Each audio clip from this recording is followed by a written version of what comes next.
Well, here I am, Susan Stageman, back in the saddle again, as we say. And it's so good to have you back. Thank you, Kathy. We missed you. I know. I've missed this too. Also, being a celebrity, you know, is pretty exciting. And you are.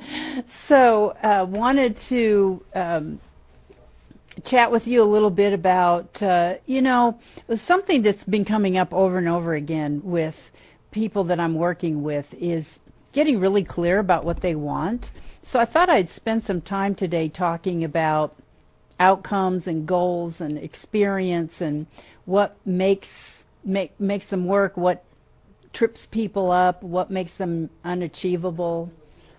That's a good subject. Think? That kind of, I can't hear myself very well. Is my mic up? There we go. We were talking about that earlier, because that's part of being, if you're going to be self-employed or do anything, but if you're going to have a business, you've got to, must set goals. Yeah. Well, people do set goals. And what I find really interesting is that people, a lot of people don't even write them down. They carry them around in their head. There's something very powerful about taking a piece of paper and writing out, I want this. This is what I want. Now, kind of like a vision board? Not like a vision board. That's something else. But just simply taking a sheet of paper and going, okay, since we're in the last quarter of 2010 and we're going to be rolling into 2011 before people even realize that they were there, and taking, okay, this is what I want to accomplish in 2011. Mm-hmm. Going number one, how much revenue I want to clear or make, or et cetera, et cetera. So a lot of times people are very good about making that list, or at least keeping something inside their head. But sometimes I hear when I'll say to a person, well, I had a person just the other day in my office, I said, okay, a businesswoman, very much like me, a sole proprietor, has had a lot of success, and she came to me because she feels really stuck. So I said, well, tell me, what do you want? She says, well, I don't know. Okay, so that's not going to get you where you want to go. And so I said, well, certainly you have some kind of vision of the future. Well, yeah, I mean, it was really kind of funny. She says, well, yeah, I think I'd like to be retired. To me, the kind of tone of voice that she was using and the words, the language she was using is very non-committal. It's like the squirrel that shoots off out in front of the car across the street and then can't decide. It goes back and forth and back and forth and back and forth until squished by the tire, unfortunately. Whereas that squirrel that sees that tree over there and just zooms right over there to the other side of the street is a lot less likely to be hit by a car. So that's very much how we want to position where we're driving to, and keeping our thoughts clear and focused on that. When I taught my class the other night, I said to one of my clients, okay, so what do you want? And he says, well, I want more money. Okay, well, doing what we call an outcome specification, or going through a series of questions to develop an achievable outcome, more is what we call a comparative deletion. More is defined how. People use words that are undefined or not clearly defined. So more, this person could go out into the parking lot and find a quarter, and they would have gotten their outcome. So how much more specifically? The brain is very specific. The other thing that happens, so this idea of using more or less, or they're so move away from, they use language like, well, I don't want this, and I don't want that, and I don't want a job in a large industry anymore. I don't want to keep doing the same thing that I've been doing for the last 5 years, or I don't want something. Well, if I say don't think of a pink elephant or don't think of a yellow Volkswagen, what does your mind do? It flashes those things. So the idea of I don't want to gain any more weight, right, Clint? So we trip ourselves up even with language. So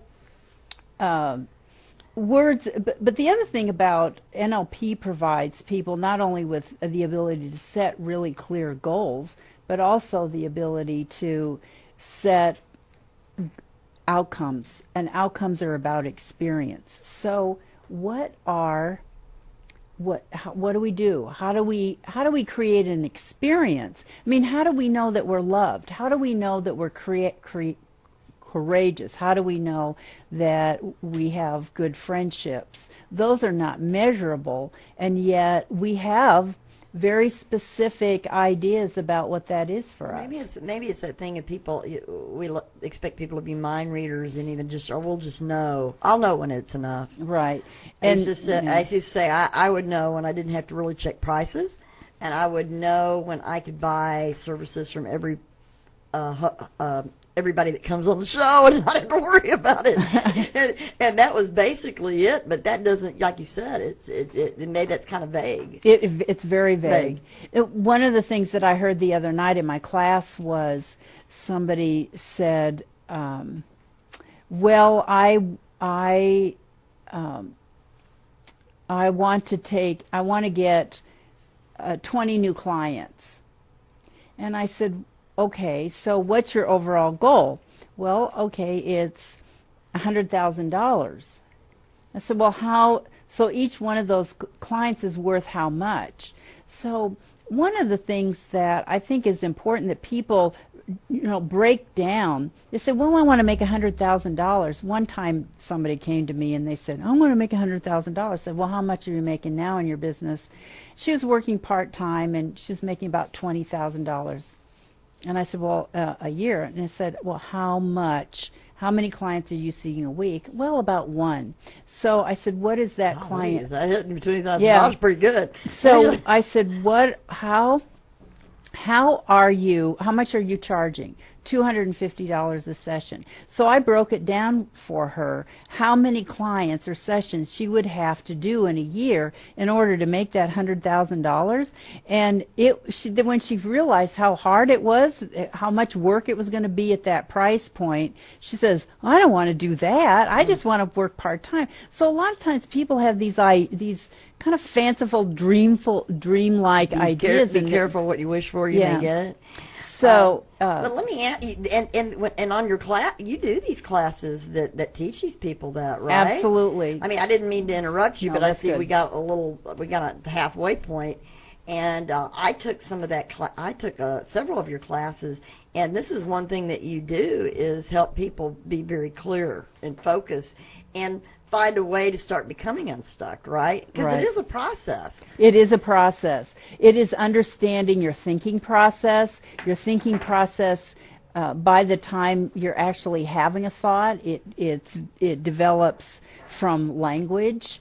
And I find that a lot of people that aren't getting what they want are not specific enough in their language in order to make their goals or outcomes achievable. Mm-hmm. And you've got a good class. You got usually about how many attendees come there? Usually, well, it depends. The level one usually is 6 to 8 people, and my longer courses are usually 10 to 16 people. Okay, but that's a good group and they feed the energy off each other, and you work and you make good friends. Yes, you make very good friends. And they're all business people, and it's kind of like its own networking group. But I mean, and so that's going to be coming up, and the class that I sat in on for that period of time, I mean, I know that every week they also get the CDs of your speech. Get the CDs, yes. We tape the sessions specifically for that session, and they're not used again for anybody else.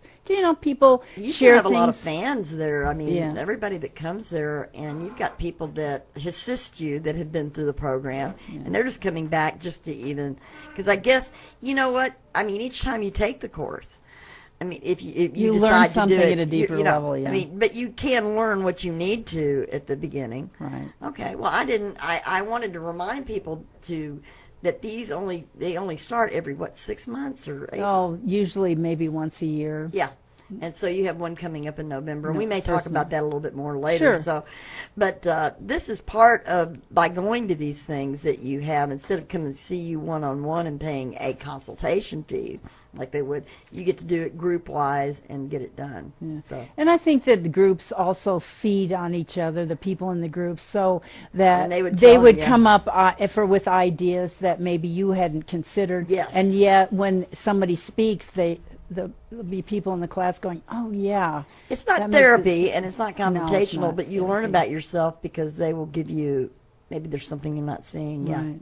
Well, let me just give you four basic characteristics of what we call achievable goals or outcomes. The first one is it has to be stated in the positive. So we've talked a little bit about that, using the I want and a specificity. Even if someone says, I want to have more strength or I want to be more courageous. So define courageous. What are the elements of courageous What that will you you want? feel like? Yeah, what does it look like, feel like, and sound like? So, for instance, it could be that I stand up for what I value, or that I take calculated risks, or that I keep my goals in mind, or I stay on track. Those all can be defined as part of being courageous.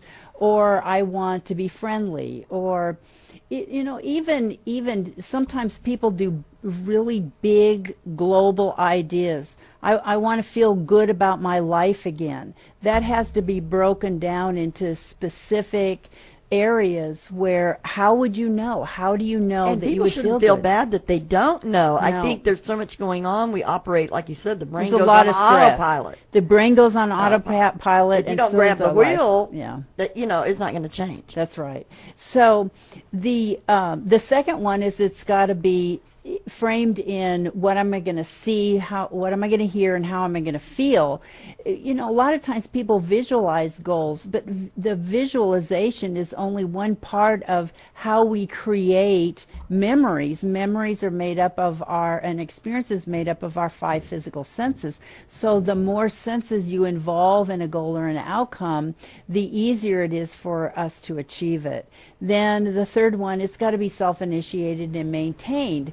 If I have a goal, I want my husband to lose 50 pounds, that is not an achievable outcome because I cannot be in control of what other people do. Yeah. I've heard this where I've heard business people say, well, I want this person to do business with me. That's not an achievable outcome. If I want to bring in or sell so many insurance policies, or so many people in a class, or whatever that is, I have so many people on Celebrity You, or have so many viewers, that's a goal that we can have in mind. But any individual, we don't have any control over.